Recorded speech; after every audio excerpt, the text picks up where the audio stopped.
Hola, muy buenas tardes a todos. Vamos a dar inicio a nuestra clase de hoy. Para que el Señor nos dirija, vamos a pedir por favor que pueda tener alguien la primera oración. ¿Ya? Oremos. Querido Padre que estás en los cielos, te damos las gracias porque tú hasta el día de hoy, hasta acá, Señor, nos has cuidado, has tenido misericordia de nosotros. Y también te agradecemos, Padre, porque cuidas de nuestras familias.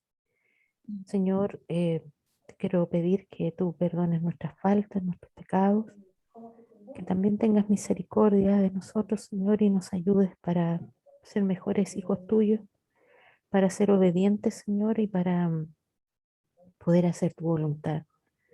Ayuda a cada uno de mis hermanos, Señor, que están con problemas de salud. Gloria, Rodrigo, Bernardita. Que tú tengas misericordia de ellos y que tu mano poderosa, Señor, sanadora sea sobre ellos. Señor, también te ruego que tu Santo Espíritu ahora nos acompañe en este estudio. Que tú, Señor, dirijas nuestras mentes, nuestro ser y que también guíes a Jacqueline, que va a hacer la presentación. Esto, Señor, lo ruego en el nombre de tu amado Hijo Jesús. Amén. Amén. Roy, por favor, que nos toque más.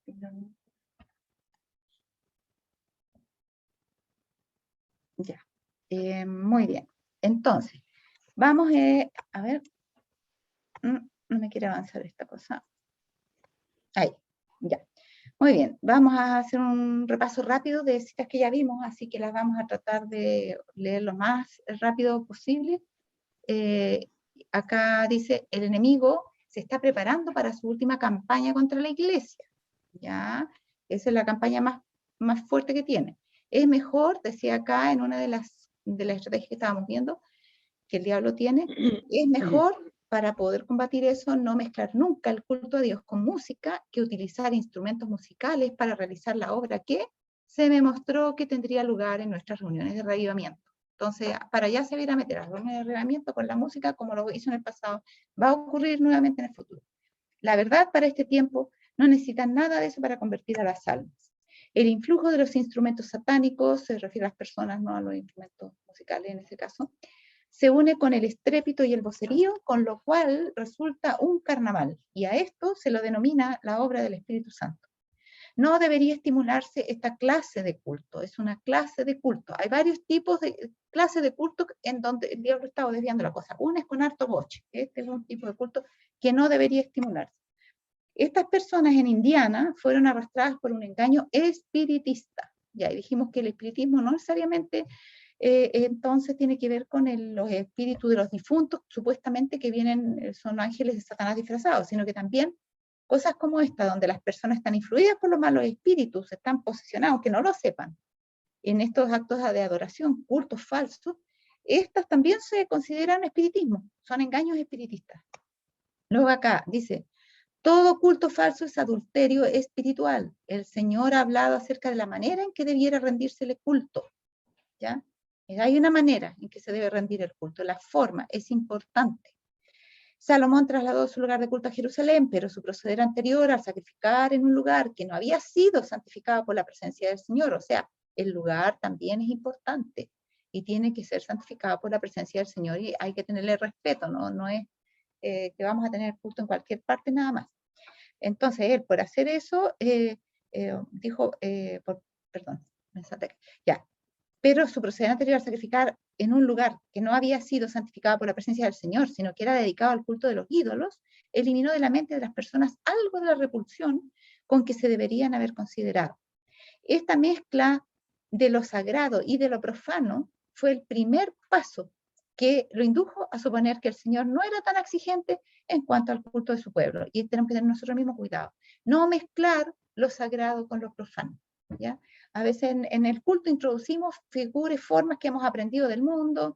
Ya le he dicho más de una vez el ejemplo ese de que así como lo hacen en el Festival de Viña, que uno le habla al otro, ¿cómo estás tú, Rosita? Muy bien, muy buenas noches a todos. ¿Y tú cómo fue a hoy? Todo aquí. Y se ponen a hacer show adelante. Esas cosas las copian a veces. Son cosas profanas, son cosas del mundo y las instalan en el culto a Dios. Esa mezcla le desagrada a Dios. Y eso fue el primer paso, dice, que lo indujo a suponer a Salomón que en cuanto al culto de Dios, el Señor no era tan exigente. Así se estaba educando para apartarse aún más de Dios y de su obra. Y cuando nosotros empezamos con esa mezcla y ponemos las lucecitas de colores de las discotecas dentro de la iglesia y estamos mezclando lo sagrado con lo profano, también estamos haciendo lo mismo. Las cosas que han ocurrido en el pasado también acontecerán en el futuro. Satanás convertirá la música en una trampa, ¿ya? Se han dado instrucciones claras y definidas. Pero ¿qué pasa? La comezón dice que experimentan ciertas personas por originar alguna cosa nueva, determina el surgimiento de doctrinas extrañas. Entonces se establece todo un sistema de creencia para poder justificar eso y se va en pos de esas bases que se instalan, ¿no es cierto?, doctrinas instaladas que son falsas, extrañas, y entonces deriva en las cosas más absurdas, más terribles. Surgirán muchos movimientos semejantes en este tiempo, cuando la obra del Señor debería estar en una condición elevada y pura. Debemos estar en guardia. ¿Para qué?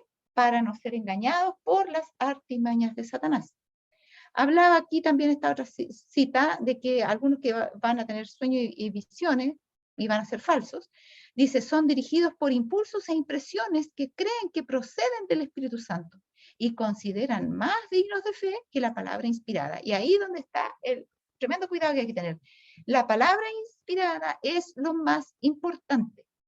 Las impresiones no sirven si no están de acuerdo con la palabra.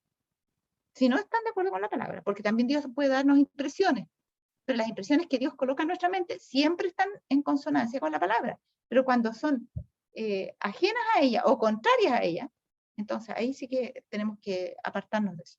Pretenden que cada pensamiento y sentimiento es una impresión del espíritu, pero están siguiendo, que decía, una imaginación producida por Satanás. Dios decía acá, exhorta a su pueblo a que ande con sobriedad, no desfigurar, eso implica, me salté un pedazo para que no salga tan largo, no desfigurar ni deshonrar las santas doctrinas de la verdad mediante actuaciones extrañas, confusión y alboroto. Con esas actuaciones extrañas, cosas que se inventan para hacer en un culto, con la confusión y el alboroto que salen de este tipo de música, de este tipo de culto, ¿no es cierto? Nosotros no estamos andando con sobriedad y estamos desfigurando y deshonrando las santas doctrinas. Y nos preparamos para que Satanás entre y tome posesión y anule el efecto de la verdad. Ahora, cuando proclaman la verdad, en el caso de estas personas, perdón, de las personas que están en lo correcto, cuando proclaman la verdad, manifiestan una calma santa y serena y no una tormenta de confusión. Esa es la característica de la doctrina sana. En la doctrina sana se manifiesta una calma santa y serena. Siempre, siempre, siempre. Una cuestión que, ¡ay!, grito y salto, no es eso. ¿Ya? El Señor quiere que sus servicios se caractericen por el orden y la disciplina y no por la agitación y la confusión. La agitación no favorece el crecimiento en la gracia que conduce a la verdadera pureza y santificación del espíritu. ¿Ya? Entonces, en la agitación es donde hay un refrán popular que dice, a río revuelto, ganancia de pescadores. Y en este caso, en esta agitación, en este río revuelto, la ganancia es para Satanás. ¿Ya? La obra de Dios se ha caracterizado siempre, siempre, por la serenidad y la dignidad. Y recordamos el caso de Elías y el siervo apacible, ¿se acuerdan? Y delicado, que es donde Dios se manifestó. Ahora, esa ley de los 10 preceptos del amor más grande que puede ser presentado al hombre es la voz del cielo que habla al alma. La promesa le habla al alma esta promesa: haz esto y no quedarás bajo el control y dominio de Satanás. ¿Qué quiere decir aquí? Quiere decir que, acuérdense que en 2 Tesalonicenses capítulo 2 hablaba de que Dios enviaría un espíritu de error a los que no recibieron el amor de la verdad para ser salvos. Y aquí está hablando que esta ley es del amor más grande, la ley de Dios, los 10 mandamientos. Y los que la reciben quedarán fuera del control de Satanás. Por eso Dios dice, y dice, haz esto y no quedarás bajo el control y dominio de Satanás. De modo que cuando nosotros no obedecemos la ley, quedamos bajo el control de Satanás. De modo que todas estas religiones que tienen mucha alarde de muchas cosas místicas y que sienten la presencia de Dios y todo, pero que no guardan los mandamientos, podemos estar seguros de que Dios no está con ellos. No es la voz de Dios la que están escuchando. ¿Ya? La voz de Dios está en su palabra. Y si lo que nosotros hacemos es contrario a la ley de Dios, entonces vamos a estar bajo el control de Satanás. ¿Ya? Entonces, nosotros tenemos que ver que cuando nosotros hacemos un culto que desagrada a Dios, estamos en desobediencia a la ley, porque cuando estamos en consonancia con la ley, Dios nos va a inspirar el culto correcto. Por otra parte, cuando nosotros hacemos un culto incorrecto o nos vamos a meter donde hay un culto incorrecto, eso nos va a inducir a transgredir la ley. Porque decíamos, y habíamos visto las citas, que conducían a la sensualidad y a todo tipo de pecados. Entonces, las dos cosas hay que tener cuidado, son un círculo vicioso. ¿Ya? La piedra de toque, la ley de Dios. Si estamos bien con la ley de Dios, entonces vamos bien con lo demás. Un estudio de la Biblia, bueno, y hay gente que dice que va a esos lugares porque ahí está el Espíritu Santo. Hay personas que decían, yo adoro un grupo de jóvenes, una iglesia X por ahí, nuestra. Nosotros decían, adoramos en la iglesia tanto y tanto en la semana porque ahí nos gusta la adoración. Pero para escuchar la palabra vamos el sábado a la iglesia adventista. Entonces, eso no puede ser. ¿Ya? Porque donde está el error, está Satanás reinando. Entonces no puede ser que voy donde reina Satanás en la semana y el sábado yo voy a la iglesia donde reina Dios. Y voy a tener tal confusión en mi mente que seguramente el que tiene el control no es Dios, porque Dios no mezcla. Dios no mezcla la verdad con la mentira. Y cuando nosotros metemos en ese juego, Dios se aparta de nosotros. Entonces, un estudio de la Biblia hecho con oración mostraría a los protestantes, miren ahora lo que vamos a ver, mostraría a los protestantes el verdadero carácter del papado y se lo haría aborrecer y rehuir, ¿ya? Porque resulta que vamos a ver ahora que el culto falso está prácticamente en todas las religiones protestantes, en todas. ¿Por qué? Porque primero, no están de acuerdo con la ley de Dios. Ahora, dice que, ¿cuál es el problema por el cual no están en consonancia con la ley de Dios? Les falta esto, el estudio de la Biblia. Ellos no están estudiando la Biblia como se debiera y no la están haciendo con oración. Ellos están dedicando más tiempo al culto, que le llaman ellos, que es la alabanza, como le llaman, que al estudio de la Biblia. De hecho, yo les mencioné el caso de una señora que decía que para ella, en su iglesia le había hablado al pastor y le gustaba la iglesia adventista, iba porque teníamos el estudio de la palabra, pero el pastor le había dicho que en su iglesia, cuando ella le dijo, pastor, ¿por qué no predica un poco más la palabra? Decía, porque si usted quiere estudiar la Biblia, estúdiala en su casa, aquí venimos a adorar a Dios. Pero eso no puede ser, porque el Señor Jesús, cuando estuvo en la tierra, nunca se dedicó a la adoración, se dedicó a la enseñanza. Yo no digo que no haya adorado, pero veamos nosotros en la Biblia cuántos cultos de alabanza tuvo el Señor. Solamente vemos, yo lo que me acuerdo, es que cuando tuvo la Santa Cena, ¿no es cierto?, la última cena, el Señor dice que después de haber cantado el himno, salió fuera. El himno, no los himnos.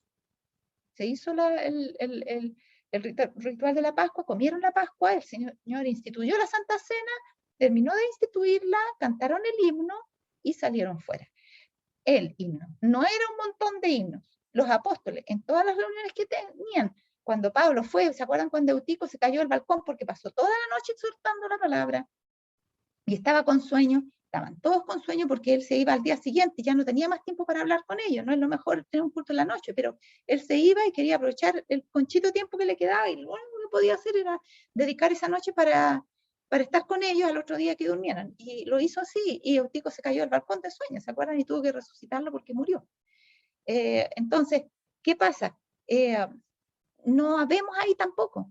No habían sesiones de alabanza, no se mencionan en ninguna parte. Pero hace poquito nomás hablé con una persona y decían que en una de nuestras iglesias solamente se estudiaba la palabra el día viernes, en una de nuestras iglesias. Se estudiaba la lección de escuela sabática, para ser más precisos. Y el sábado era solamente una corta meditación de pocos minutos y todo lo demás era alabanza. Ese es un culto evangélico, hermano. Eso no es un culto adventista, aunque se haga en iglesia adventista. No es lo que nosotros hemos aprendido en la sana doctrina. No es así. No es el ejemplo bíblico. No es de lo que nos habla el Espíritu de Profecía. Por eso que hay que tener cuidado con esto. Por eso que estamos hablando de los protestantes y vamos a entrar en esto hoy día. Dice, un estudio de la Biblia, entonces, hecho con oración, mostraría a los protestantes el verdadero carácter del papado. ¿Qué tiene que ver el papado? Mucho, porque el movimiento final se van a unir los protestantes con el papado y se van a unir en la falsa adoración, entre otras cosas. Dice, mostraría a los protestantes el verdadero carácter del papado y se lo haría aborrecer y rehuir. Pero muchos son tan sabios en su propia opinión que no sienten ninguna necesidad de buscar humildemente a Dios para ser conducidos a la verdad. Y más todavía, algunos se jactan de que ellos reciben iluminación directa del Espíritu de Dios y por lo tanto no necesitan tanto estudiar la Biblia, porque ellos son nacidos de nuevo, nacidos del Espíritu y el Espíritu les habla.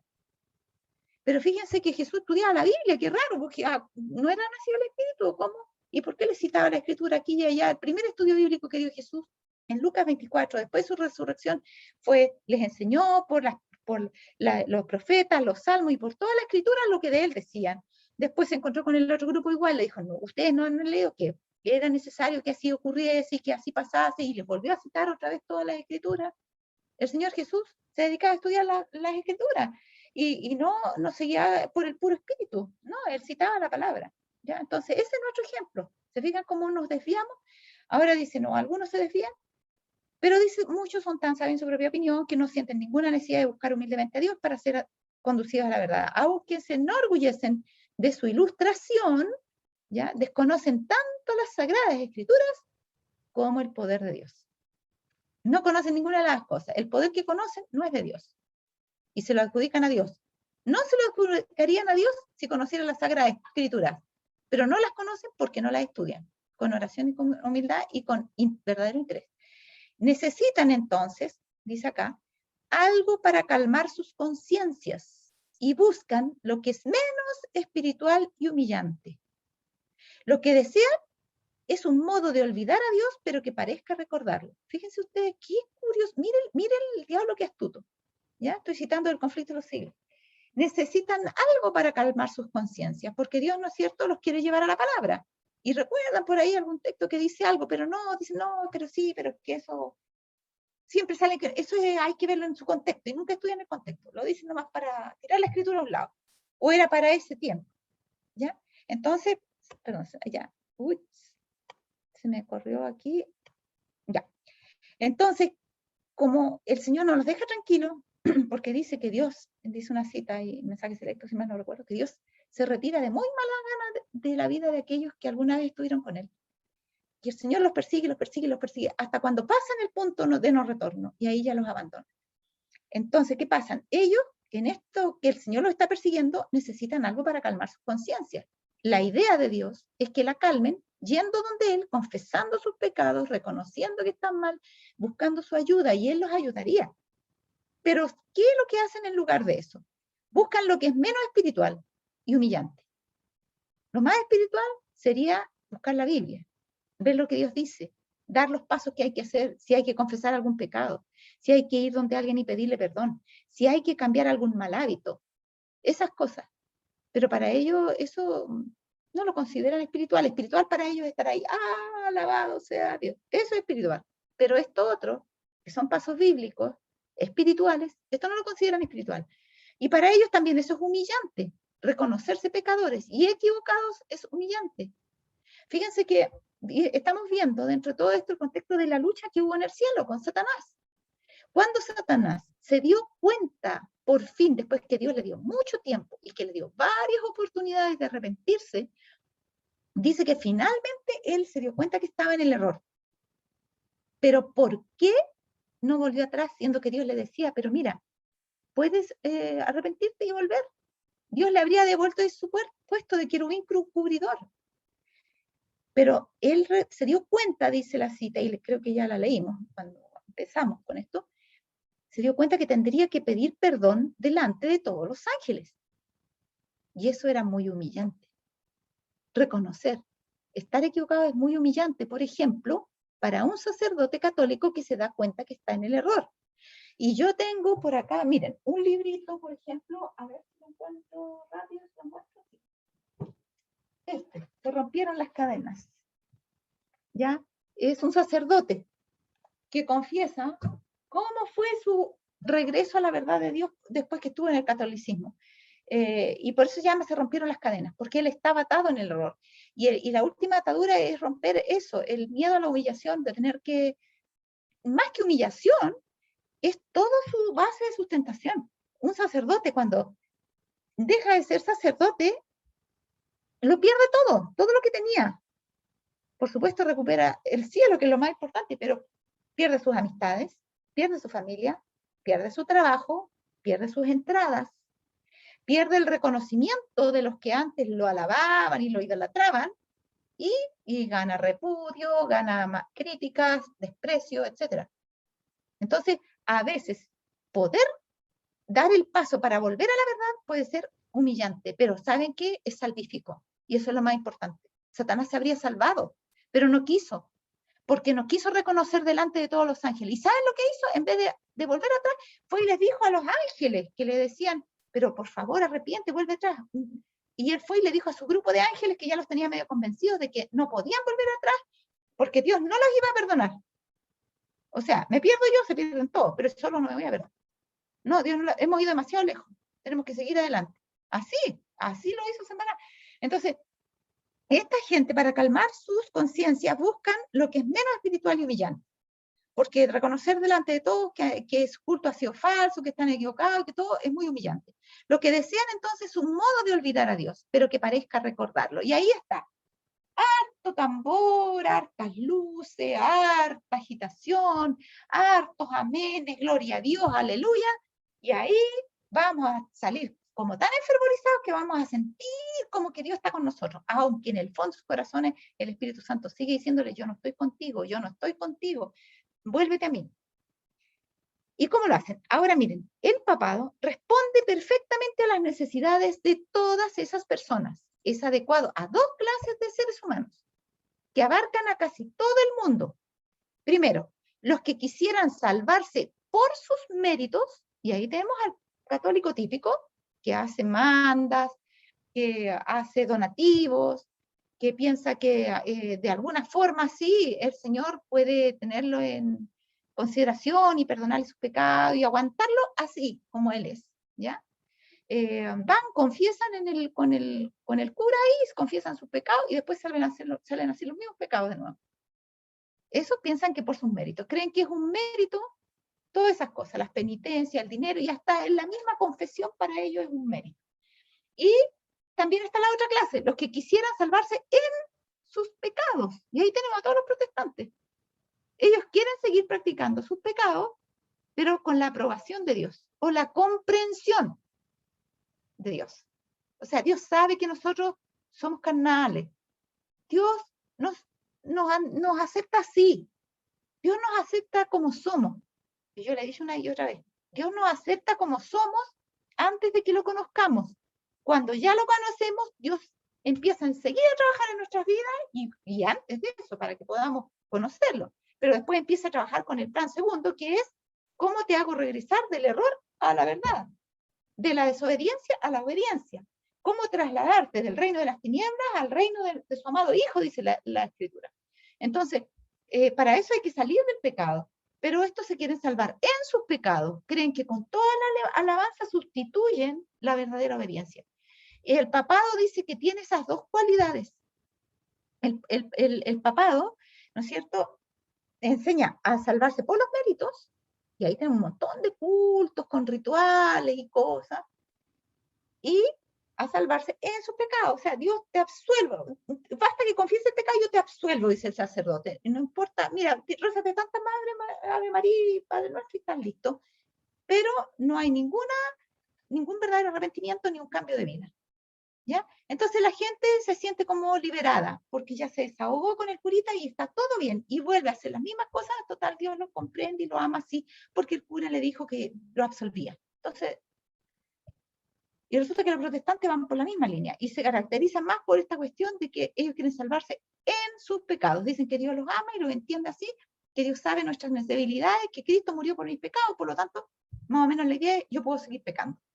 Ahora ya el pecado no me lo van a cobrar.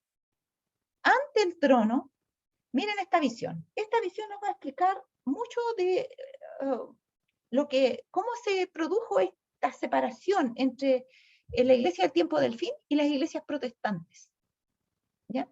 Ante el trono estaba el pueblo adventista, la iglesia y el mundo. Fíjense que hay una diferencia entre el pueblo adventista y la iglesia.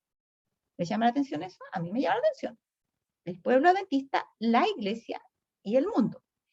Cuando se está refiriendo, porque la hermana White, cuando tiene esta visión, la hermana White era se aplicaba especialmente a los tiempos de los pioneros, ¿ya?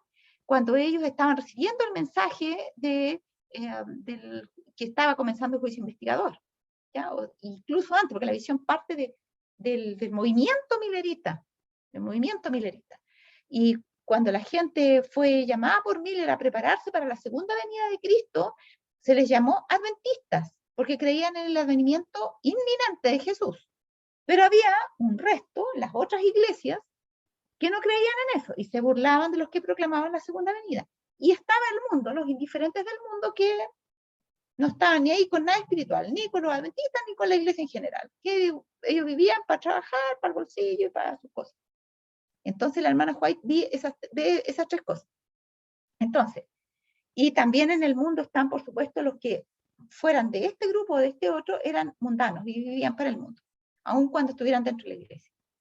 Había un grupo postrado ante el trono, profundamente interesado, mientras la mayoría de ellos se levantaban desinteresados y descuidados. O sea, tenemos aquí un grupo postrado, profundamente interesado, pero hay otro grupo que es la mayoría, que se levantaban desinteresados y descuidados. ¿De dónde se levantaban? Delante del trono, porque delante del trono estaban todos estos.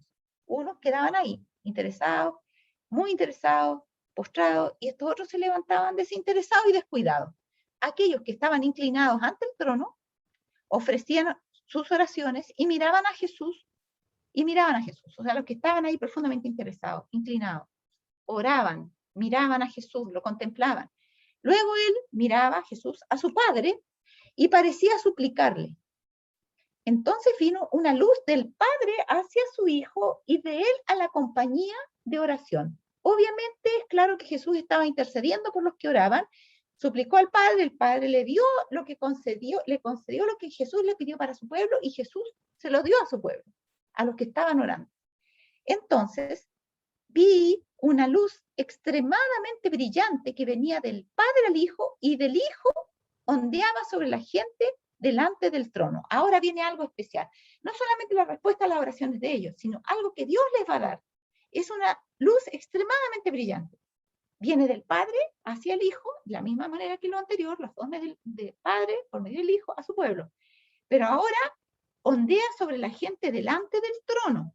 Y es una luz extremadamente brillante. Pero ¿qué pasa? Pocos recibirían esta gran luz. Muchos o recibían. Me pareciera que la palabra es recibían. A ver, déjenme verificar, porque está también esto en primero escrito, yo lo copié del Daystar. En primero escrito, en la página 54, esta visión está reducida. En el Daystar o en manuscrito, ay, no me acuerdo qué número, ahí está completa. Sí, no tengo el carta en manuscrito, pero en manuscrito. Pero aquí dice la misma expresión. Decía, entonces vi una luz. A ver, entonces vi que hubo una luz excesivamente brillante, procedía del Padre del Hijo, y desde el Hijo ondeaba sobre el pueblo que está delante del trono, pero pocos recibían esta luz, muchos salían desde debajo de ella y la resistían inmediatamente. A ver, recibían, dicen, no recibirían. Ahí hay un error. Debería ser, pocos recibían esta gran luz. Sí. Pero pocos recibían entonces esta gran luz. Muchos salieron de debajo e inmediatamente se resistieron. ¿Ya? O sea, vamos a ver varias actitudes. ¿Cómo se recibe la luz? Esa excesivamente brillante que Dios envía, que fue el mensaje milerita que llegó, el mensaje del primer ángel. Algunos estaban muy interesados y la recibieron, otros la resistieron enseguida, otros fueron descuidados y no apreciaron la luz. O sea, tenemos una oposición intensa, tenemos una recepción intensa y tenemos otros indiferentes, descuidados y no apreciaron la luz. Y se alejó de ellos. O sea, eso es lo peor. Por eso Dios dice que es mejor frío o caliente antes que tibio. porque estos descuidados que no apreciaron la luz se alejó de ellos. Algunos lo apreciaron y fueron y se postraron ante el trono, ¿no es cierto?, de los que estaban más o menos diferentes, pero sí como que captaron, fueron y se postraron ante el trono con la pequeña compañía que oraba. O sea, sí hubo un grupo en estos descuidados indiferentes que fueron alertados, tuvieron arrepentimiento y fueron y se postraron ante el trono con la pequeña compañía que oraba. Todos estos grupos recibieron la luz y se regocijaron en ella, mientras sus rostros brillaban con su gloria.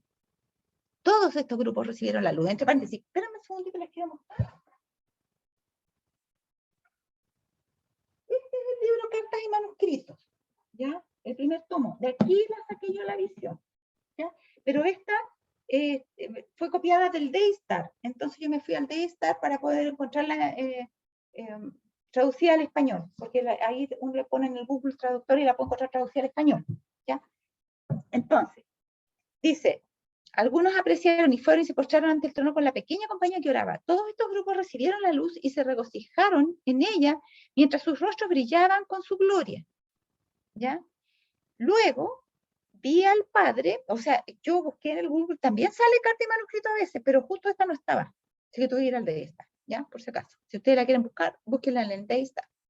DS, se abrevia Daystar, y en inglés tiene que ser para que les traduzca al español. Entonces dice, fueron y se postraron ante el trono con la pequeña compañía que oraba. Todos estos grupos recibieron la luz. O sea, como decía la lección de la mañana en 1 Corintios 10, vimos todo el pueblo de Israel pasó por la nube y pasó por el mar. Pero de la mayoría de estos no se agradó a Dios. Es la misma experiencia. Siempre se repite lo mismo. Dios le da la oportunidad a todos, pero la mayoría se aleja y no recibe lo que Dios tiene para ellos. Todos estos grupos recibieron la luz y se regocijaron en ella mientras sus rostros brillaban con su gloria. ¿Ya? Luego vi al Padre levantarse del trono y en un carro en llamas entrar al lugar santísimo, dentro del velo. Y se sentó, tiene que ser, hoy está como bien extraña esta cuestión. Y se sentó, yo no me di cuenta de ese detalle, ¿ya? A ver, acá, busquemos la mejor, está más fácil en primero escrito, 54. Sí, y se sentó. Y vi al Padre levantarse del trono entró al lugar santísimo anterior del velo, y se sentó. Y se sentó. Voy a tener que hacerle la corrección. ¿Ya? Y se sentó. Tiene que ser de la traducción, que está mal traducido. ¿Ya? Entonces, el Padre entró en un carro de llamas al lugar santísimo, y el carro de llamas son ángeles, ¿ya? Y las llamas son porque los ángeles son como relámpagos, y todo eso fue cita del Espíritu de Profecía acerca de Ezequiel. Y se sentó el Padre. Allí vi tronos que no había visto antes, ¿ya? ¿Por qué? Porque ahora va a empezar un juicio, y esos tronos son puestos para juicio, y antes de eso no había habido juicio, así que no habían habido tronos. Entonces Jesús se levantó del trono, y esto corresponde con lo que está en Daniel 7, ¿ya? Cuando habla de que vi, a ver, se los leo mejor. Mira, Daniel 7 es la misma escena que está descrita acá por el Espíritu de Profecía. Versículo 9, estuve mirando hasta que fueron puestos unos tronos, y el anciano de días se sentó, cuya vestidura era blanca como la nieve, y el cabello de su cabeza como lana pura. Su trono era como llama de fuego, y sus ruedas como fuego ardiente. Un río de fuego procedía y salía de delante de él. Millares, estoy en el 10 ya. Millares de millares le servían, y millones de millones asistían delante de él. El juez se sentó y los libros fueron abiertos. ¿Ya?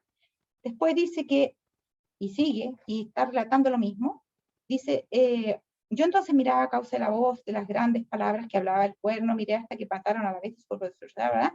El versículo 13, miraba yo en la visión de la noche, y he aquí en las nubes del cielo uno como el Hijo del Hombre que venía, y llegó hasta el anciano de días, y le hicieron llegar delante de él. ¿Ya? Entonces es una descripción de eso. Esta misma visión, la hermana White vio lo mismo que vio Daniel. Es una descripción de lo mismo, del inicio del juicio investigador, que el Padre va hasta el lugar santísimo, es llevado dentro del velo, y se sentó el Padre. Y ahí aparecen unos tronos, que son los mismos tronos que les acabo de leer, que estaban aquí en Daniel. Entonces Jesús se levantó del trono, y ¿dónde estaba Jesús hasta ese momento? Estaba en el lugar santo. El Padre había salido del lugar santo, había ido al lugar santísimo. Entonces ahora Jesús se levantó del lugar santo, del trono, y la mayoría de los que estaban inclinados se levantaron con él. Y no vi un rayo de luz pasar de Jesús a la multitud descuidada después de que se levantó. Y quedaron en perfecta oscuridad. Acuérdense de esto porque lo vamos a repasar en la siguiente visión. Jesús se levanta, sale de ahí del trono donde estaba y la multitud descuidada queda allí en ese lugar donde estaban reunidos con Jesús, donde estaba la iglesia, porque había un trono ahí, ¿no? Ellos quedan ahí delante del trono, pero Jesús sale, abandona el trono y se va. Esa gente, cuando Jesús se va, que queda allá, queda en perfecta oscuridad. Pero había otro grupo que aquí decía que ellos se levantaron con él. ¿Qué pasó con el grupo que se levantó con Jesús? Dice, aquellos que se levantaron cuando Jesús lo hizo, mantuvieron sus ojos fijos en él mientras dejaba el trono y los guió un poco hacia afuera. Luego levantó su brazo derecho y escuchamos su hermosa voz que decía, esperen, voy a mi Padre, ¿para qué? Para recibir el reino, ¿ya? Porque el reino se recibe en nuestra ausencia física, digamos, pero se recibe, el Padre, o sea, Cristo recibe el reino cuando en el juicio investigador se analizan todos los casos y se ve quiénes quedan inscritos en el libro. Los que quedan inscritos en el libro van a ser el reino del Señor, van a pertenecer a su reino eterno. Y los que son borrados, no. Y Él va a hacer esa revisión de los libros para recibir el reino, para recibir a los que van a ser sus súbditos, ¿ya? Entonces Él le dice, esperen, voy a mi Padre para recibir el reino. Mantén tus ropas impecables y dentro de poco regresaré de la boda. Las bodas se hacen en el cielo. Esto también está en el Conflicto de los Siglos, página 478 más o menos. Ya, ahí vamos a ver nosotros, si ustedes lo repasan, que el Señor ahora se están realizando las bodas. ¿Qué significa? Que el Señor está recibiendo a su esposa. El Señor está recibiendo a los que van a formar parte de su reino. Se empezó ya con el caso de todos los que murieron y alguna vez profesaron ser hijos de Dios y que van a ser aprobados para continuar inscritos en el libro de la vida, y esos van a ser parte del cuerpo del Señor, ¿no es cierto? Los que se van a casar con él. Y te recibiré a mí mismo. Voy a regresar de la boda y te recibiré a mí mismo. Después que Jesús regrese, nos va a llevar para celebrar la fiesta de las bodas. La fiesta de la boda del Cordero. Pero la boda se celebra antes, ¿ya? Así como en el pueblo de Israel, la boda la hacían, ¿no es cierto?, los padres de los novios y después se realizaba la fiesta. Y ahora es así también. Y te recibiré a mí mismo. Y vi un carro de nubes con ruedas como fuego llameante. Los ángeles estaban alrededor del carro cuando llegó donde estaba Jesús. El carro viene a buscar a Jesús, ¿ya? Hay una escena muy parecida en Ezequiel, pero que se refiere a más o menos la misma dinámica, pero cuando Jesús abandona el santuario. Viene un carro que toma a Jesús y lo sitúa en el oriente para regresar a la tierra. Es muy lindo estudiar eso, está en Ezequiel 10. Ahora dice, los ángeles estaban alrededor del carro cuando llegó donde estaba Jesús. Entró en él y fue llevado al lugar santísimo. ¿Quién estaba allá? El Padre. Ya el Padre había ido allá y ahora Jesús se le suma. Y dice, entró en él y fue llevado al lugar santísimo donde se sentó el Padre. El Padre se sentó ahí y ahora se sienta ¿quién? Jesús. Entonces Jesús me mostró, y esto como que salta como algo, nada que ver. Tan igual como yo que metí esta visión como que parecía nada que ver con la anterior, así igual en medio de esta visión salta algo como nada que ver, pero que tiene mucho que ver, y lo vamos a ver justamente ahora. Entonces, luego que Jesús pasa al Santísimo y se sienta con el Padre, dice, Jesús me mostró la diferencia entre fe y sentimiento. ¿Cuál es la diferencia entre fe y sentimiento? Y vi a los que se levantaron con Jesús elevar su fe, no su sentimiento, sino su fe a Jesús en el lugar santísimo. ¿Qué diferencia hay entre la fe y el sentimiento? La fe se guía por la palabra de Dios. El sentimiento se guía por impresiones personales. Ahora, estos que siguieron a Jesús en el Santísimo estaban estudiando la palabra. ¿Se fijan? Y por eso tuvieron lugar para la fe verdadera en sus corazones, porque la palabra les confirmó que sus conclusiones de lo que estaba pasando en el cielo eran las correctas.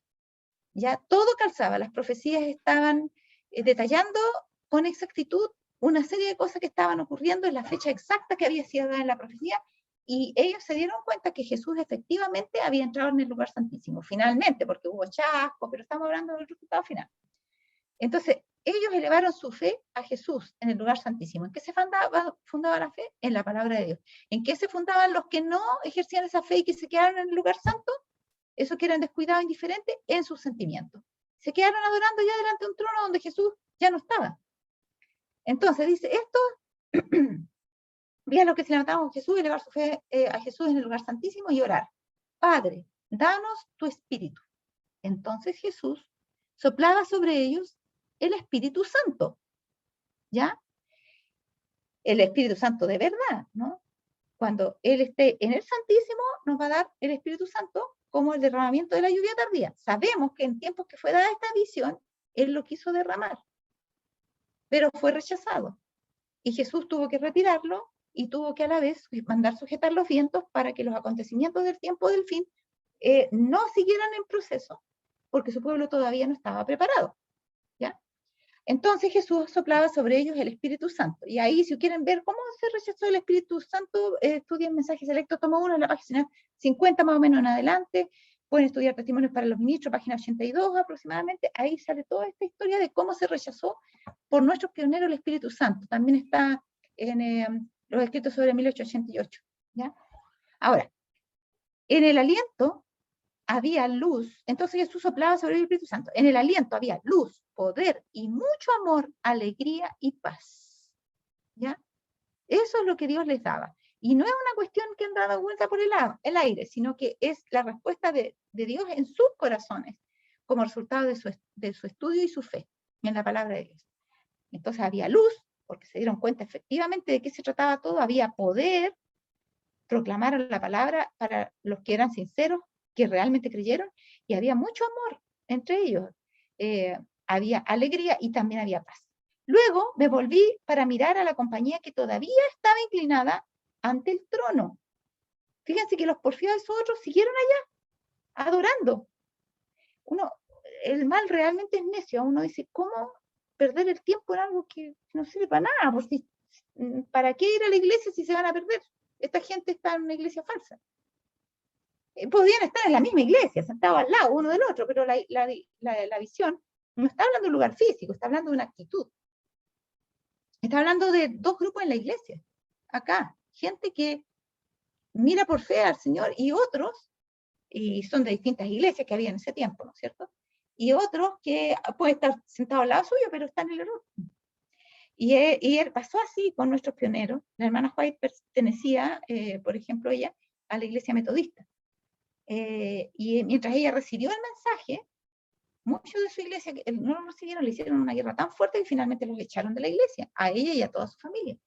Y les pasó a muchos lo mismo, ¿ya? Entonces, eso es un relato esto es una visión acerca de eso, ¿ya?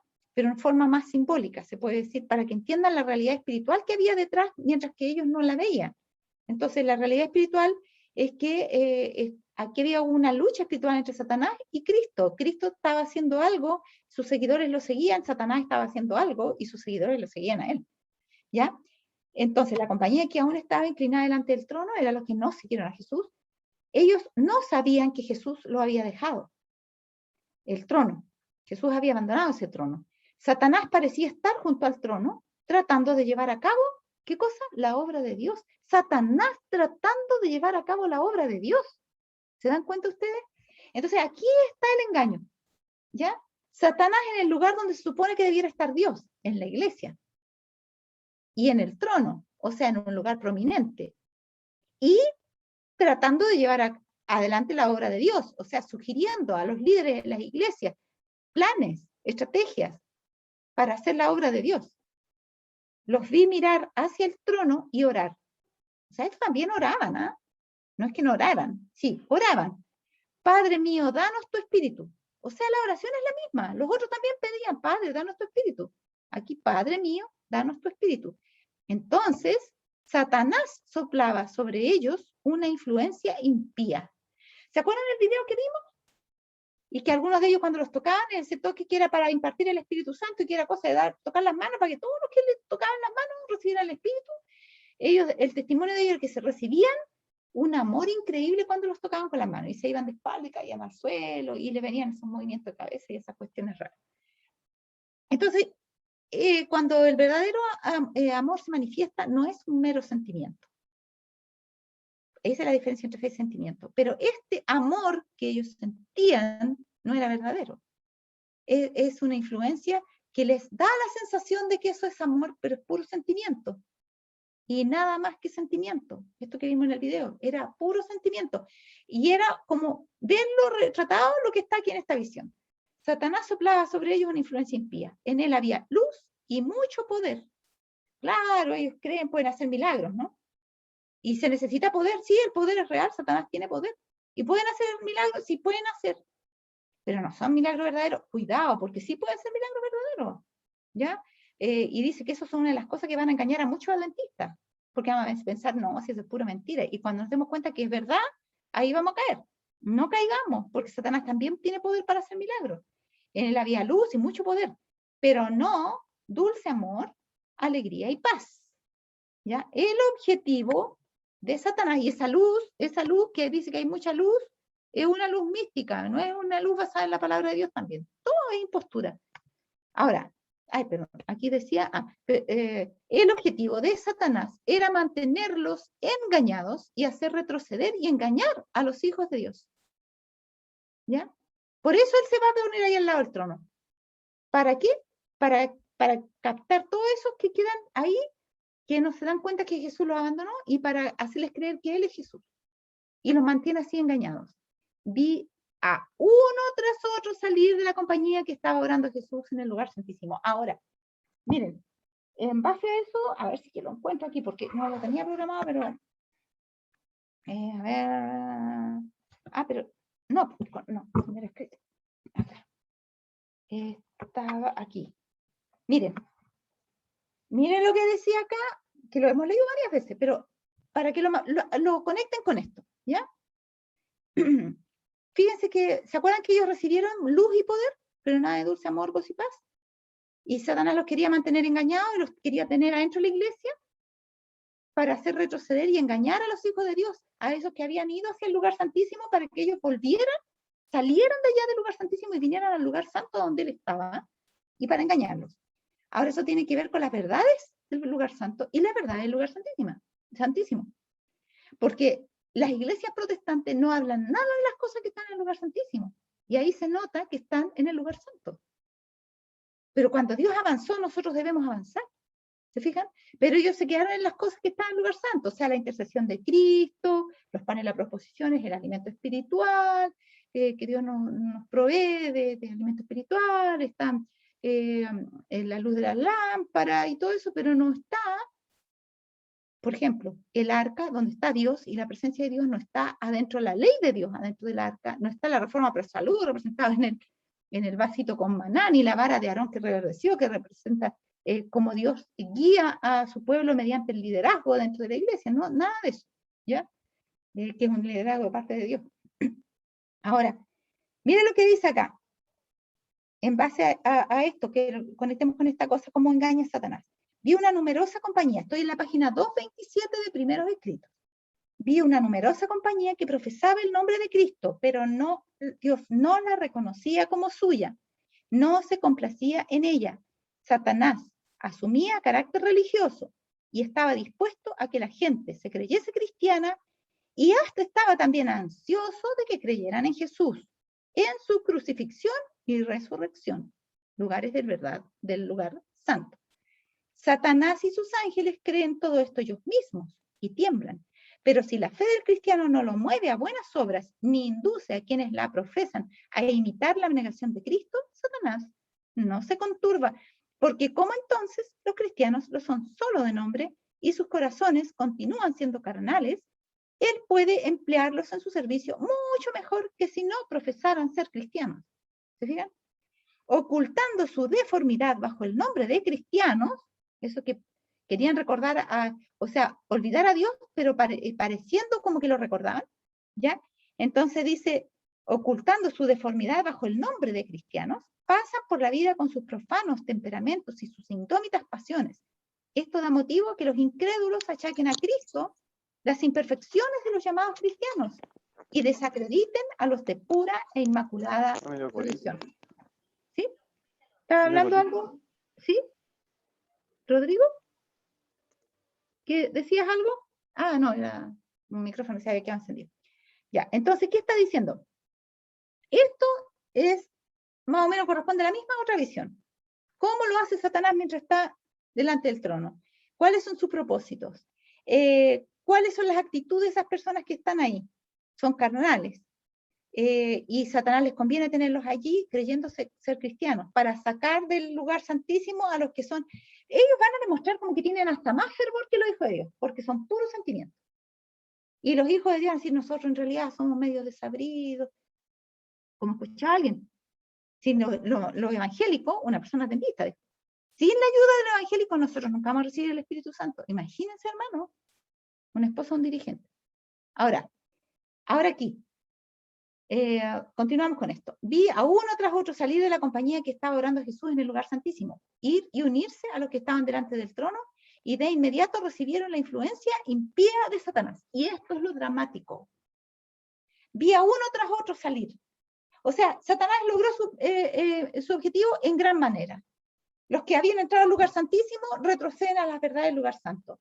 Los que estaban con el culto verdadero, al Dios verdadero, en la forma verdadera que se debía hacer, ahora se van al lugar santo donde todo es puro sentimiento. Por eso que decía en este contexto que Jesús le mostró, y en esta visión se le mostró, la diferencia entre fe y sentimiento. ¿Se fijan? Por eso decía eso. Porque los que seguían por la fe se guían por la palabra de Dios. Esa es fe verdadera. Pero los que dicen tener fe y son puros sentimientos desprecian la palabra de Dios. Ahora estos, como ven tantos sentimientos al otro lado, les gusta eso, y uno tras otro iban a donde estaban los que eran puros sentimientos y se unían a ellos delante del trono, o sea, estaban yendo a adorar con ellos. A eso estaban yendo. ¿Y qué recibieron? La influencia impía de Satanás. De inmediato. De inmediato. Por eso el Señor dice, el que retrocediere, no agradará a mi alma. Y tenemos la visión de primero escrito en la página 114, que también la hemos leído, pero quiero que la conecten con esto también. Perdón, 124. Primero escrito 124. Ya, dice así, miren, y está en este mismo contexto. Los diferentes grupos de quienes profesan ser creyentes adventistas tienen cada uno un poco de la verdad, porque en ese grupo varios que se llamaban adventistas todavía estaban en las distintas iglesias. Acuérdense que no era iglesia adventista del séptimo día, era un movimiento adventista que estaba en los luteranos, en los metodistas, en los bautistas, de todas las religiones estaban hablando del advenimiento de Cristo, y en ese contexto fue dada esta visión, pero permanece en pie hasta el fin del tiempo, ahora trasladada a la adventista del séptimo día y los que son ahora protestantes. Los diferentes grupos de quienes profesan ser creyentes adventistas tienen cada uno un poco de verdad. O sea, esos que eran de la iglesia metodista y eran adventistas, esos que eran de la iglesia bautista y eran adventistas, los que eran de la iglesia luterana y eran adventistas porque creían en el advenimiento, en la predicación de Miller, todos tenían un poco de verdad, dice ella, pero Dios dio todas estas verdades a sus hijos que están recibiendo preparación para el día de Dios. ¿Y cómo estaban sus verdaderos hijos recibiendo preparación para el día de Dios? Por medio del estudio diligente de la palabra. Y fue lo que destacó al movimiento adventista de los que permanecieron dentro del movimiento luego del chasco. Ellos trataron de encontrar la razón del chasco en la palabra de Dios y basaron su fe en la palabra de Dios pese a que estaban chasqueados, y descubrieron la razón de su chasco y descubrieron una verdad más preciosa, que era la verdad de que el juicio investigador se estaba iniciando en el cielo. Ahora, ¿qué dice? Pero, dice, todos esos grupos tienen cada uno un poco de la verdad, pero Dios dio todas estas verdades a sus hijos que están recibiendo preparación para el día de Dios. También les ha dado verdades que ninguno de aquellos grupos conoce ni quiere comprender. Ahí está el punto, ¿ya? Ellos rechazan la luz y se retiran inmediatamente, no quieren entrar en esa cuestión, que el santuario, que el apocalipsis, no, hablemos de Jesús no más, que tanto que las profecías, no quieren. Ellos no quieren recibir esa luz, no quieren. Y muchos de nuestra iglesia también se están devolviendo porque eso decía la visión que iba a pasar, al lugar santo, a adorar con esos otros, que no quieren nada de eso. También les ha dado verdades que ninguno de aquellos grupos conoce ni quiere comprender.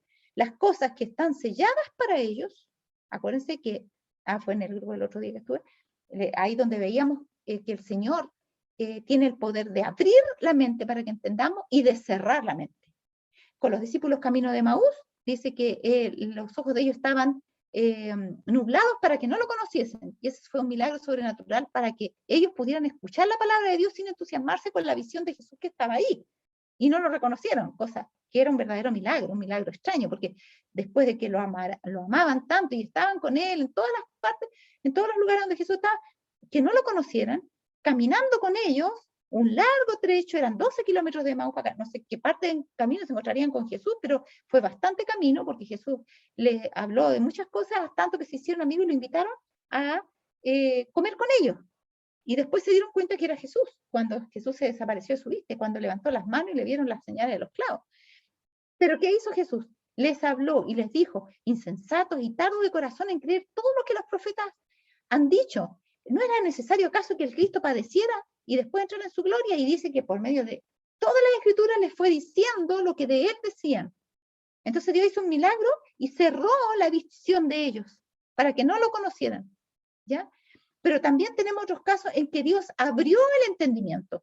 Por ejemplo, cuando le dice a Daniel, sella las palabras y el libro, porque esto está guardado para el tiempo del fin, empieza el tiempo del fin, y justo cuando empieza, en 1798, el tiempo del fin, empieza a conocerse las verdades acerca de la segunda venida de Cristo, que llevaron al descubrimiento de la verdad del paso del Santo al Santísimo, que estaba en las profecías de Daniel, que estaban selladas.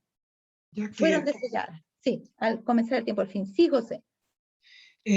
No solamente a nosotros en el tiempo del fin, sino en la profecía, a través de toda la historia, Dios ha revelado su profecía a sus siervos que están atentos. Efesios 1:18, así dice, alumbrando los ojos de vuestro entendimiento para que sepáis cuál es la esperanza de su llamamiento y cuál es la riqueza de la gloria de su herencia en los santos. Cuando vino la profecía para para Jacob, su padre Isaac estaba ciego y su entendimiento se había olvidado. Dios le había dicho que el menor iba a servir al mayor. Y entonces le iba a dar la bendición. Voy a hacerlo cortito. El cumplimiento está oscurecido su entendimiento. Cuando llegó el tiempo del nacimiento de Jesús, el entendimiento... Perdón, José, el entendimiento acuérdate de que por profecía le dio la bendición a los hijos de José, y aunque estaba ciego, adrede puso las manos cambiadas y le dio la bendición, aunque se lo estaba pasando en otro orden. Él supo poner las manos arriba del correcto, porque estaba siendo guiado espiritualmente por el Señor, aunque perdón, estoy hablando de Isaac cuando quiso bendecir a Saúl. Ya.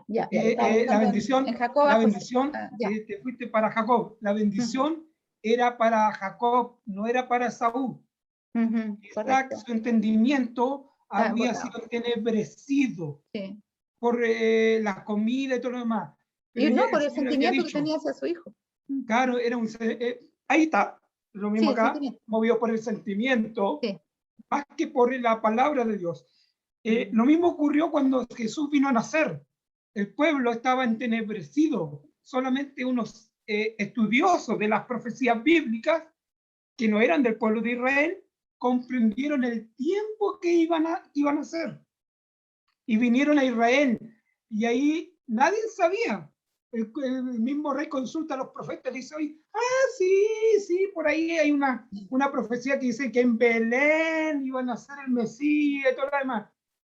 Pero estos sabios, a eso voy, que había algo oculto del entendimiento. Y dice que Apocalipsis 14, donde nosotros nacemos también, dice que hay unos que siguieron a Jesús siguen al Señor a través de la profecía. Por donde quiera que va. Los 144. Por donde quiera que va. Sí, Apocalipsis 14. Entonces, a esto yo voy porque yo llegué a la iglesia por eso, por la profecía. Y empecé y averigüé y consulté muchas iglesias. Y no había ni una que guardar el sábado. Y me llamó esta atención. Y entonces, Apocalipsis 19:10 que tenemos que leernos nosotros, que dice que la fe de Jesús es el espíritu de profecía. La fe el testimonio de Jesucristo. El testimonio de Jesucristo es el espíritu de la profecía. Claro, entonces todo es profecía. De la primera profecía que hay en Génesis 3:15, que iba a venir un Salvador, un Mesías. Te dejo. Oh. Esa es mi intervención. Por eso, la iglesia que no estudia la profecía, no sigue la palabra de Dios y lo siguen a través de todos los periodos históricos, se pierden, porque eso es lo que quiere el enemigo, mover sentimientos, como tú dices. Claro, exacto. Muchas gracias, José. Muy bueno. Miren, entonces, miren lo importante de lo que estábamos viendo justamente en relación a eso, que también José está hablando. Dice acá, las cosas que estaban selladas para ellos, el Señor las abrió ante aquellos que quieran ver y estén dispuestos a comprender. ¿Fíjense? Entonces, ¿se acuerdan cuando Jesús les sopla el Espíritu como un anticipo de que el Espíritu Santo iba a venir a ellos? También les abre su entendimiento. La hermana White dice que todo el tiempo que se estuvo estudiando las doctrinas que se habían embarrado y desaparecido durante los 1260 años de oscurantismo, ellos volvieron a descubrir eso estudiando diligentemente la palabra de Dios, y adrede Dios le cerró a Elena White el entendimiento. Y ella dice que ese fue uno de los mayores dolores de su vida, porque cuando estaban en oración y estudio de la palabra, ella era la que menos entendía. La que menos entendía. Y cuando llegaban a un punto donde ya no podían ir más allá, en su estudio quedaban trabados ahí, oraban a Dios, pedían que los guiara, y entonces el Señor, por medio de visión, le mostraba, por medio de Elena White, lo que debían comprender, en qué parte de la Biblia estaba, para que pudieran continuar con su estudio. Y entonces ellos decían, está claro que es Dios el que lo revela, porque si fuera por Elena no podemos esperar nada de ella, porque ella anda re perdida con todo esto. Es Dios el que le está revelando. ¿Y qué pasó? Dios le cerró el entendimiento a ella, pero cuando se terminaron de descubrir todas esas verdades, y está eso en Mensajes Selectos tomo 1, dice que Dios vino después y le puso la mano en la cabeza. Y entonces ella recuperó ese entendimiento correcto y entonces pudo entender con claridad. Pero Dios ahí le abrió el entendimiento después. ¿Por qué se lo cerró antes? Para que nadie dijera que la fe de la iglesia adventista estaba basada en una mujer, sino que estaba basada en el estudio de la Escritura. ¿Se fijan? Entonces, ella solamente Dios la iluminaba cuando llegaban a un punto donde ya no podían seguir encontrando más verdad. Y entonces Dios les decía por aquí, y se lo decía por medio de ella, por medio del instrumento más débil, por el medio de la que menos entendía. ¿Se fijan los caminos de Dios? Nuestra fe está basada en la palabra de Dios, y la palabra de Dios es fiel, y Dios es sabio, y sabe a quién le abre el entendimiento y a quién se lo cierra. Y los que son sinceros van a poder entender. Por eso en Daniel está la promesa en Daniel 11, y dice, y ninguno de los impíos entenderá, más ¿cómo se dice? Más los hijos de Dios van a entender. Pero a ver, para decírselo exactamente como dice,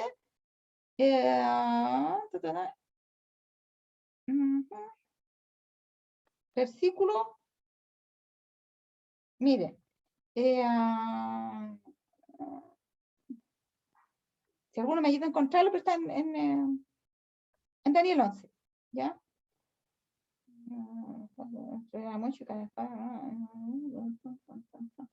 Daniel 12:3. Sí, es el 12, porque en el 11 está, sí, justamente iba a buscar el 12. En el 11 está el anticipo de eso, pero en el 12 es donde sale. El versículo 10. 3, No, el versículo bueno, 3. y el 10 también. Mira, el 12:3 dice, y muchos de los que duermen en el polvo de la tierra se han despertado. Eso dice el 12:3. Pero el 12:10 dice, muchos serán limpios y emblanquecidos y purificados, mas los impíos obrarán impíamente, y ninguno de los impíos entenderá, pero entenderán los entendidos. Ya, que no se nos olvide nunca, está al final de Daniel, casi cuando termina el libro, en los últimos 3 versículos, el versículo 10 del capítulo 12. Entonces, ninguno de los impíos entenderá, pero entenderán los entendidos. Así dice mi versión. ¿Ya? Entonces, Dios es el que da el entendimiento.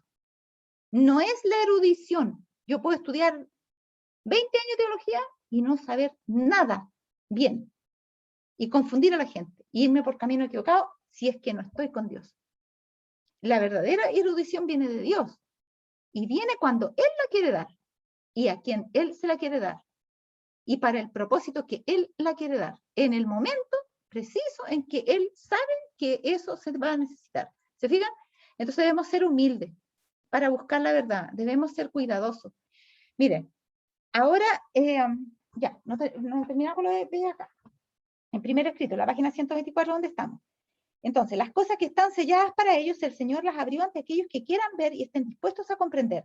Si Dios tiene alguna nueva luz que comunicar, permitirá que sus escogidos y amados la comprendan, sin necesidad de que su mente sea iluminada, oyendo a aquellos que están en tinieblas y error. Dios no es Dios de confusión. Algunos dicen, ay, pero nosotros vamos a ser lo único que tenemos la verdad. ¿Y cómo sabemos si también a ellos Dios les ha revelado porque hay gente buena ahí? No, hermanos. Aquí dice muy claramente, el Señor tiene un pueblo, ahí va a derramar su luz. Ahí. En los otros no es que no haya gente buena, pero no es gente que esté calificada para recibir la luz, porque solamente la van a recibir cuando lleguen al pueblo de Dios. ¿Ya? Ahora, por eso dice, si Dios tiene alguna nueva luz, ¿dónde la va a mandar? ¿La va a mandar a un hermano muy bueno que es pentecostal? No, porque ese hermano muy bueno será muy bueno, pero todavía no ha sido tan bueno como para escuchar la verdad acerca de los mandamientos y del sábado y todo lo demás. Tiene que avanzar otros pasos primero. Saulo era muy erudito, era muy sincero, pero Dios no le dio ninguna luz hasta que no vino Ananías y le abrió los ojos y lo bautizó y se tuvo que poner a estudiar 3 años. Se fue a Arabia, dice, a estudiar la palabra de Dios para dar vuelta al switch, porque tenía todo mal entendido. Y luego el Señor lo pudo usar.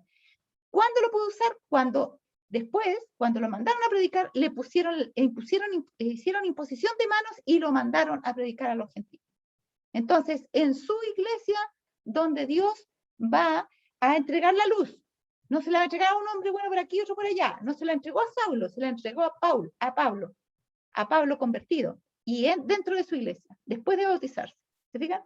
Entonces dice, me fueron mostrados aquellos que creen poseer el último mensaje de misericordia y la necesidad que tienen de estar separados de los que están bebiendo diariamente nuevos errores. Y hay muchos de nuestros hermanos que andan escuchando sermones de pastores no adventistas. Cuidado, hermanos, con eso, porque Dios a ellos no le va a dar la luz. Como decía acá, tienen un poquito de luz por aquí, otro poquito de luz por allá, otro por acá. Y Satanás la sabe usar muy bien para usarla de carnada, para junto con esa luz meterle errores. Pero no necesitamos hacer eso, porque la iglesia adventista tiene la verdad. Que no la practique, ya es otra cosa, pero la verdad está.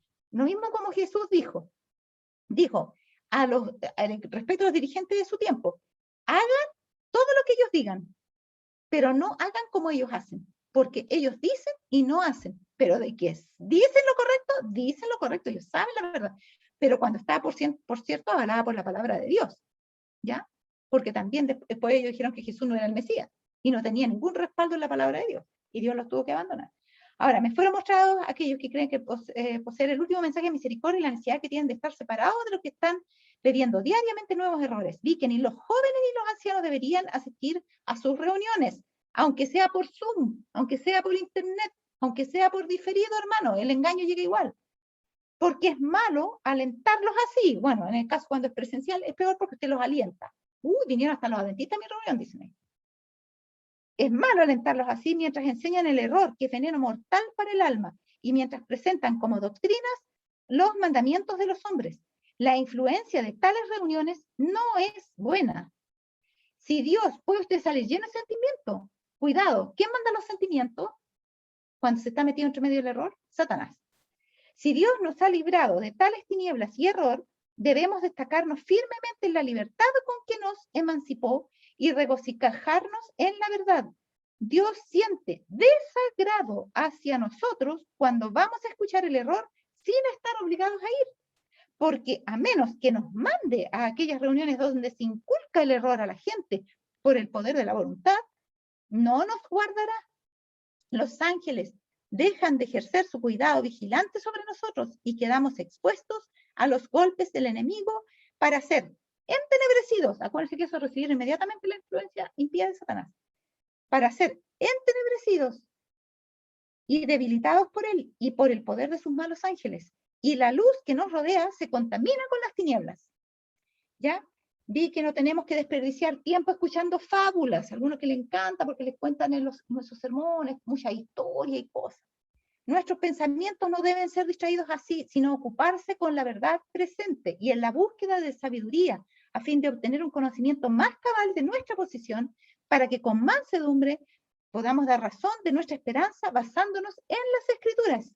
Mientras que doctrinas falsas y errores peligrosos se inculcan en la mente, esta no puede espaciarse en la verdad que ha de preparar a la casa de Israel para que subsista en el día del Señor. Tenemos que beber la verdad pura, sin mezcla con el error. No necesitamos ir a escuchar a esos pastores carismáticos de otra iglesia, aunque digan cosas que a ustedes le dicen que es muy bonito. No vaya a escuchar a esos pastores que no han recibido la verdad plena de Dios como Dios la reveló a su pueblo. ¿Ya? El consejo está más que claro. Ahora, si desobedecemos, a pesar de eso, no esperemos que Dios nos va a proteger.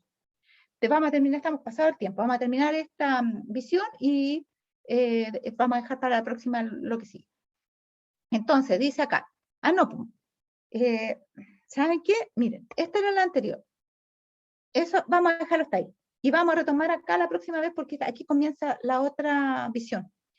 ¿Ya? Y es bien larga, es muy importante, es compleja, tiene muchas cosas y la vamos a ver con cuidado y tenemos que ligarla con esta otra que acabamos de ver. Ojalá pudieran repasar la clase porque queda grabada, porque va a ser necesario para que conecten con lo que viene a continuación, ¿ya? Entonces, hermanos, no nos vamos a meter donde está el error para que no recibamos la influencia impía de Satanás, por favor. Mire que hay que hasta pastores que yo sé y conozco que van a escuchar los sermones de Dante Gebel y de otros por allá que dicen, hasta de los cantantes esos que se llaman cristianos, a escuchar sus testimonios de supuesta conversión y que los han pasado en la iglesia para que los hermanos lo escuchen, y lo he visto con mis ojos, no estoy inventando nada. Cuidado, porque reciben la influencia impía de Satanás. Es muy difícil sacarse el error una vez que le entra. No hagan eso. Dios no es Dios de confusión. Si Él tiene alguna nueva luz que comunicar, la dará en su pueblo.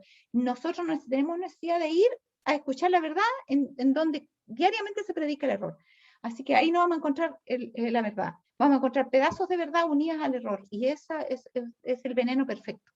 Ya es la carnada perfecta para que podamos caer. Así que tengamos mucho cuidado. En las próximas clases tenemos que seguir con esto. Nos estamos metiendo en la parte más compleja y luego vamos a pasar a la iglesia nuestra, meramente nuestra, de lo que está pasando en la actualidad. Muy bien, le pedimos por favor a la persona encargada que tenga la última oración para finalizar nuestra clase de hoy. ¿Ya? Cerremos nuestros ojos para orar. Amén. Querido y amado buen Dios, Padre eterno, nuestro Creador, nuestro Redentor, Señor, acudimos a ti a través de los méritos de Cristo Jesús, que Él llevó su sangre al lugar santísimo para redimirnos de todos nuestros pecados. Señor, en esta tarde te damos gracias por la exposición de tus testimonios, de tu palabra. También te suplicamos que abras nuestro entendimiento para comprenderla y ponerla en práctica, Señor. Y que tu Santo Espíritu pueda morar en nuestras vidas y conducirnos a toda verdad, Señor. Seguir a Jesús a través de la profecía y de tu palabra a través de todos los tiempos, Señor. Y serle fiel, Señor, a Él. Gracias, Padre amado, por este estudio. Quédate con nosotros durante toda esta semana, Señor, y que nuestro entendimiento, Señor, crezca en ti. Oramos en el nombre de Cristo Jesús. Amén y amén, Señor. Amén, Señor. Que Dios los bendiga, que tengan una bendecida semana, ¿ya? Y nos vemos el próximo sábado.